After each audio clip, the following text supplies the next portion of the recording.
ఎటు పడితే అటు వెళ్తున్నాడు దొరకకుండా. అమ్మాయి ఏం తప్పించుకుంటున్నాడు. అబ్బా ఇటు వచ్చినా కూడా లేడైంది బ్రో. నేను అట్ట వస్తా. లేదు ఇటు తప్పించుకుంటున్నాడు బ్రో. అమ్మో ఇదేం బ్రో అంటే పీటీ ఉషా కన్నా ఎక్కువ పరిగెత్తుండే ఈయన. అమ్మాయి ఏం తప్పించుకుంటున్నాడు బ్రో. అమ్మాయి ఇద్దరికి దొరకట్లేదు.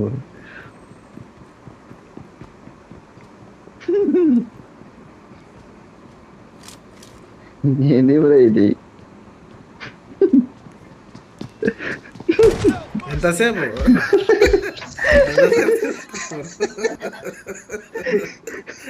ఎంతసేపు తిప్పుతా బ్రో మమ్మల్ని.